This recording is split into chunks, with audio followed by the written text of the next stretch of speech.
Welcome, or welcome back. Thanks for stopping by. Today we're going to talk about all things fire scale, discoloration, and how to quickly ruin a piece of silver after you've been working on it for a few hours. Before we get going, if you get something out of this video, please like and subscribe. It really does help the channel grow. Click the bell to be alerted of future videos when they come out. Drop a comment, and let's get into it. What is fire scale? Fire scale is that nasty, discolored, and if it gets really bad, flaking, brownish, bluish, orangish, blackish that you see on silver pieces after soldering, annealing, heating. It can get really bad or be very minor, and you work so hard to make the piece, and then you get fire scale. So what we're going to try to do today is avoid it. Nothing's perfect, but I have some ideas that should save you the grief of fire scale. First, let's talk about what fire scale is in its simplest form. Fire scale happens when hot copper meets oxygen. And we got to keep in mind that sterling is 7.5% copper. If you don't have oxygen or you don't have copper, you are not going to get fire scale. Here's the real bad part. Most of us work with sterling. When you heat silver, silver has the ability to absorb oxygen, and that will oxidize the copper underneath the surface, down inside the part, because of the absorption effects of silver. And when that happens, no amount of sanding or polishing is going to remove it. Just start over. For the nerds, copper plus oxygen when it's hot equals cuprous oxide, and cuprous oxide is fire scale. So let's talk about some of the ways to prevent it. Number one, use fine silver, 3/9, 4/9. There is no copper in fine silver. Get it as hot as you want. You cannot get it to show discoloration or fire scale. The problem with that is fine silver will dull easily, scratch easily, it's soft, it will bend easily, and it really does need that 7.5% copper to be durable for jewelry. Now, if you're just making some earrings or a small dainty necklace or pendant, something that isn't going to get beat up, go ahead and use fine silver. You won't have any issues with fire scale. The next way to prevent it is using the proper flame, whether you're annealing or soldering. The first flame you see on the top, notice the inner cone is longer than the other two. That is a lower oxygen flame. Little bit cooler. Some people call it a carburizing flame. Some people call it a reducing flame. Both terms are valid. Neutral flame is somewhere in between. And an oxidizing flame, interesting they use that word, oxidize.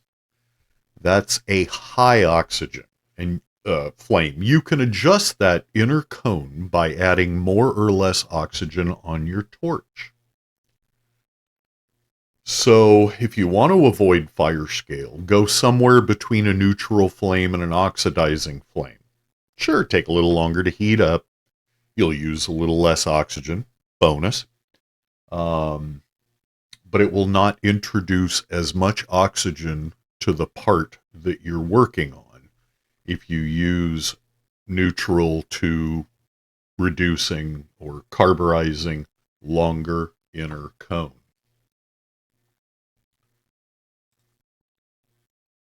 The other thing to be careful of if you're rolling or need to anneal silver parts, make sure you use even heating. Don't hold the torch on one place. Go back and forth, up and down, back and forth, up and down. Heat it slowly. And don't go beyond dull red. Once it is dull red, you are annealed. If you can't see if it's dull red, try turning off some or all of the lights where you're annealing and you'll see the little bit of a dull red glow. Don't go any further than that. Side note, using a Sharpie or some other marker to determine when it's hot enough to be annealed chemically is total crap. It does not work. Don't do it. Turn off a couple of the lights, heat it to a dull red. You'll get the job done right. One of my favorite prevention methods, I learned this years ago, I've been doing it ever since, is by using a mixture of boric acid and denatured alcohol. This really is the golden ticket. It's cheap, it's simple, and it really does help protect. Let's take a look at what this is about. I needed some more anyway, so I figured I'd mix it up. I have a small mason jar. You can use whatever you want that's glass. I have a can of denatured alcohol. Let's take 1 second and talk about denatured alcohol. The word denatured means they made it undrinkable. What this is roughly 90% ethanol, booze, vodka, whatever you want to call it. And they have denatured it by adding a small percentage of methanol. So if somebody tries to drink this stuff, it's going to taste very nasty, and they will probably start puking, and they will never try to taste denatured alcohol again. In most states, you can just pick this up at Home Depot, Ace Hardware, Lowe's, whatever hardware store. Where I am in the nanny state of California, we can't buy this anymore. I have no idea why. Bonus, denatured alcohol is the best glass cleaner and window cleaner there is. Denatured alcohol does not leave a film like isopropyl alcohol or some of the other cleaners. Very clean. Wipe it on, wipe it off. You've got no film. We also have some powderized boric acid. A few bucks on Amazon. Now, it does say acid, but it's not, a terribly strong acid. Don't confuse this with borax, flux. Boric acid and borax are different things. So what we're going to do here, if I can get it open, whatever container you have, put about 1/4 of that container full of boric acid. About like that. That should work. And if you use too much, don't worry about it. It's fine. It'll last longer. Then, if I can get this open, we're going to put in our denatured alcohol. Doesn't have to be full. Just mostly full.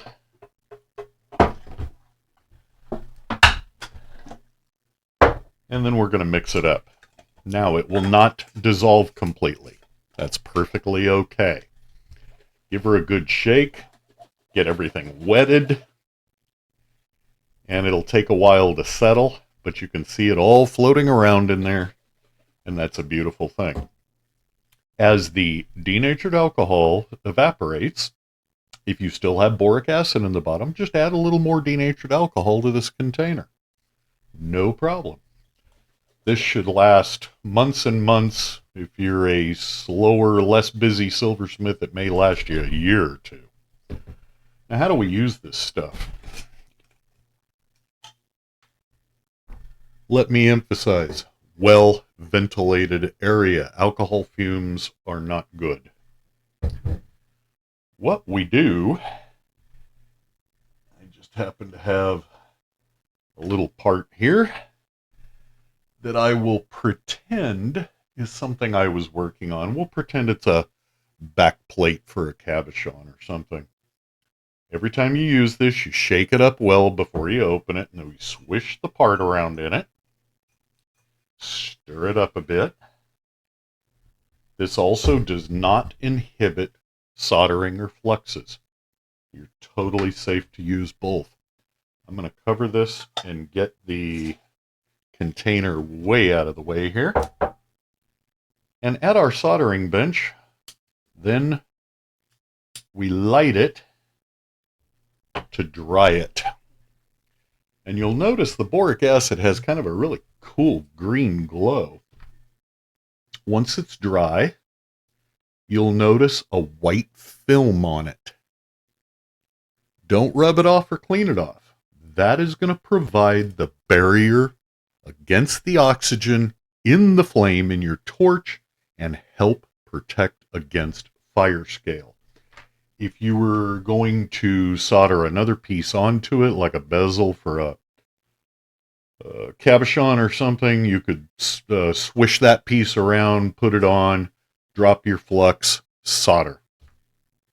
This white powder from the boric acid comes right off, and especially in a pickle pot, it doesn't really change colors, but it provides an excellent, excellent barrier for oxygen against the fire scale. So that's how you mix your protective coating to prevent fire scale.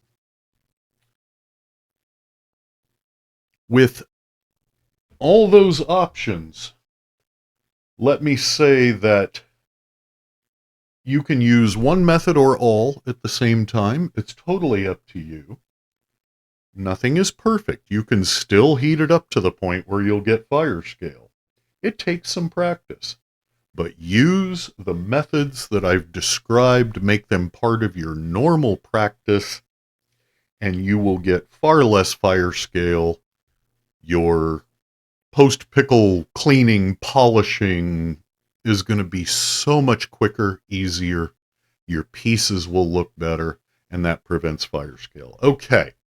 If I have forgotten something, I'll drop it in a comment. If you have a question or some input or feedback, please drop a comment and we'll discuss it. Take a look for our Facebook page. Just search for Elemental Antics on Facebook. You'll find it. We can discuss it more there. Just another tip, trick for saving money and saving heartache. With that, be well, be creative, and we'll see you next time.